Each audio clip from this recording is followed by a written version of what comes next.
A few years ago, my wife Anne Marie and I attended worship hoping to hear Dick Halverson preach. As we drove up to the church building, the place was absolutely packed, no place to park. In the sanctuary, we were in folding metal chairs on the back wall. When Dick went onto the chancel, he said, "It's been a poorly kept secret, but the guest preacher this morning is Billy Graham." Well, that explained a few things. He went on to introduce Billy Graham.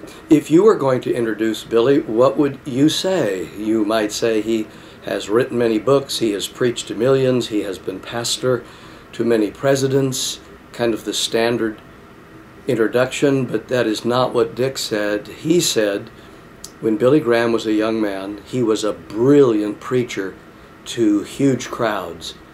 But when it came to talking with people one-to-one or in small groups, he really wasn't very good. And when Dick said that, the whole congregation gasped. And then Dick went on to say, Billy Graham made it his life goal to master every single ministry venue. And he did, my friend, Billy Graham. And while I still remember Billy's sermon, it was based on Psalm 16, it was the introduction that affected my life, because Dick was telling us Billy had made it his life goal to get better.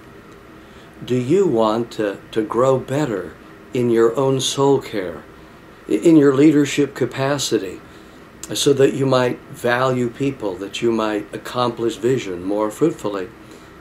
That is the goal of the Barnabas Leadership Group. Now, over the years, we've worked with hundreds of pastors and congregational leaders interested in congregational vitality through the work of the Vital Churches Institute, and we have seen vital, flourishing congregations whose pastors, other congregational leaders, have led warmly, and they've led well.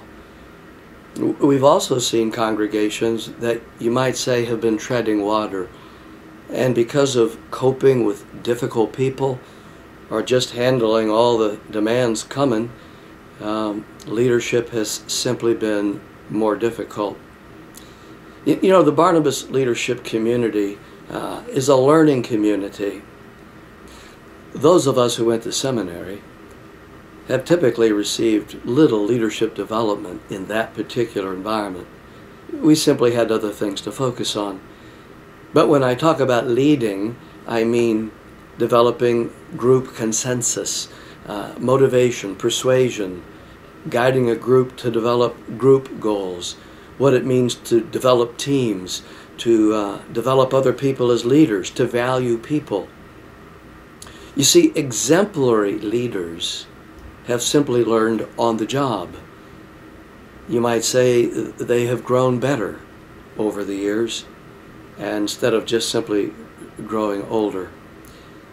The Barnabas Leadership Group has a simple aim of enhancing your leadership capacity. But we're also interested in soul care, because there are so many aspects of ministry, in fact of life today, that are just draining, wearing.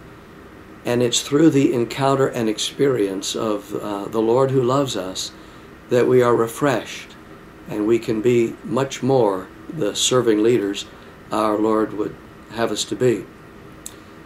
The Barnabas Leadership Group typically has 12 to 18 participants.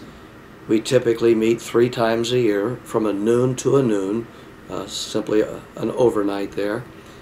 We work with what you might call a triple helix process of learning, leading, and reflecting.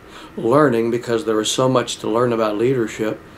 Leading because the only way to truly grow as a leader is you learn to lead by leading. And reflecting to grow deeper and more robust in your grasp of your own experience as a leader.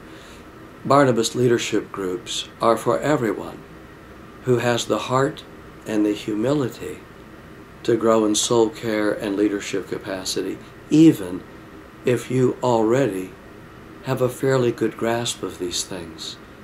It's for all of us.